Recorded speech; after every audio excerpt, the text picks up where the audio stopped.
We all grew up learning about the Filipino national hero Jose Rizal.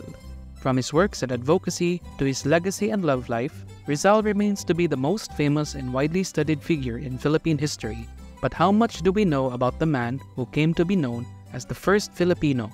And what fascinating oddities can we know about his life?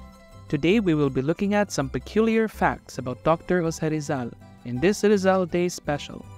But before we get started, make sure to subscribe to the Kabilin Center channel. It will help us create more content for you. Now, are you ready to meet the Philippines' Uncle Joe?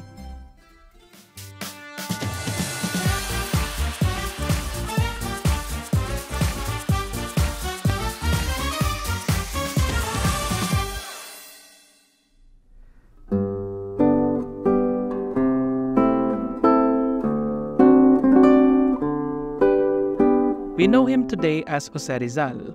Scholars studying him know him as Jose Protasio Mercado Rizal y Alonso Realonda. But little did we know that he enjoyed creating aliases or pseudonyms for himself, especially for some of his works. And of course, an alias was also useful in writing secret love letters. During his youth, Rizal fell in love with a distant cousin named Leonor Rivera. The feeling was mutual, as Leonor was also madly in love with our guy. Like many romantics during the 19th century, Rizal wrote countless love letters to Leonor and used several aliases. The reason for this was that Leonor's mother, being a relative, was wary of Rizal's advances to her daughter. It was said that she often intercepts his letters, so whenever Rizal wrote to Leonor, he would do so under the name Celia. Later on, during his stint in Europe, particularly during his involvement in the propaganda movement, he used several pseudonyms in his works. Names like Dimasalang, Laong-laan, and May Pag-asa were used by Rizal in some of his articles in the newspaper La Solidaridad. Being a prolific writer, Rizal had no trouble using pen names to mask his real name. A fun fact, Rizal's actual name was Jose Mercado, but because Mercado became notorious due to its ties with subversive elements at the time, it was changed to Rizal.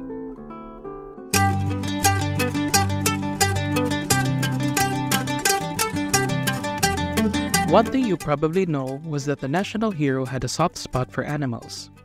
As a small boy, Rizal loved animals including birds, fish, insects, and other specimens of animal life. Fowls, rabbits, dogs, horses, and cats were said to be his favorites. It was even said that he did not wish chickens to be killed for food, and showed displeasure in being asked to eat that cooked animal. The family garden in his native Calamba, Laguna abounded with insects and birds. He also wrote about and sketched animals from the places he had visited in Europe, Asia, and even America. He was particularly fond of dogs and had several pets throughout his life. His favorite dog was a Japanese Spitz named Shiro. During his exile in Dapitan, he also documented the flora and fauna of the place. It was in Dapitan where he discovered a lizard which now bears his name, Draco Rizali. And, as if by coincidence, a dog also bore witness to Rizal's execution at Bagumbayan on the 30th of December, 1896. Tumakbo raw ang asong ito sa bangkay ni Rizal. Kung mali aligid, payak-iyak. According to eyewitnesses, shortly after Rizal was shot by the firing squad, a dog ran around his lifeless body whining. Today, Rizal's love for dogs is remembered in a monument at his ancestral home in Calamba, Laguna, depicting a young Rizal with his dog beside him.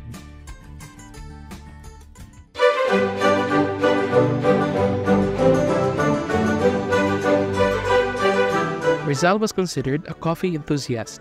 In some of his letters to friends and family, he expressed his love for coffee and shared how he would frequent the cafes in Barcelona and Paris.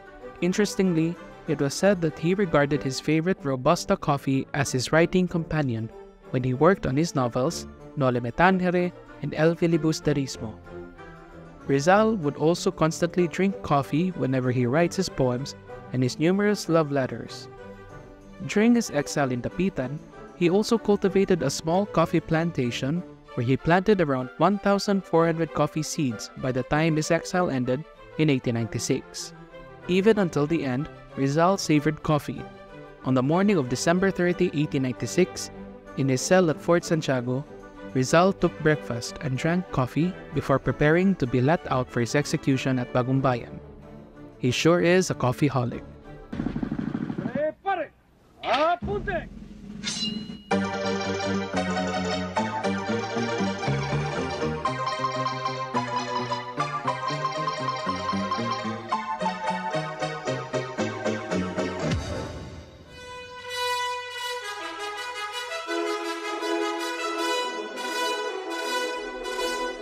It was believed that Rizal was one of the first to try out a motorcycle ride during his stay in Germany.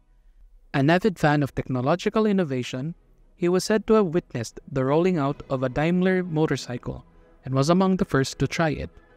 We would never know whether he crashed the thing during his first try, as accounts did not mention the fact. But what was also known was that he wished for a bicycle during his stint at Dapitan. In a letter to his mother, Teodora Alonso, dated on the 16th of December, 1895, Rizal requested if she could buy him a second-hand bicycle for him to use in Dapitan, as his home was quite far from the town. According to some accounts, Rizal was also a champion cyclist who won 2 bike races in Cavite and Pampanga. He was also said to have ridden a bicycle during his time in London. Unfortunately, Rizal would not be able to acquire the bicycle as he was released from his exile in 1896 and was executed later that year.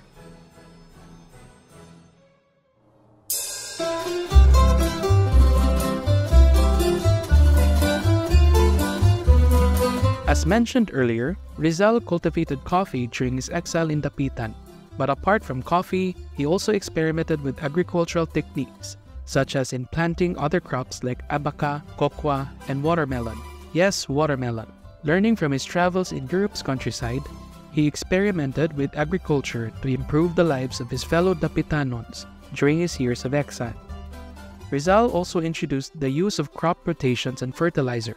He advocated for the integration of scientific methods in agriculture, such as conducting soil testing and analysis, to support farmers in making informed decisions regarding crop selection and efficient management of their farmlands. Rizal made a huge impact on Dapitan's agriculture, which aided the locals' economic and social circumstances. So what do you think about these unknown facts about Jose Rizal? Let us know your thoughts in the comments down below. Remember to like, comment, and subscribe to the Kabilin Center channel for more interesting facts you would like to hear about. And we hope to see you in the next episode.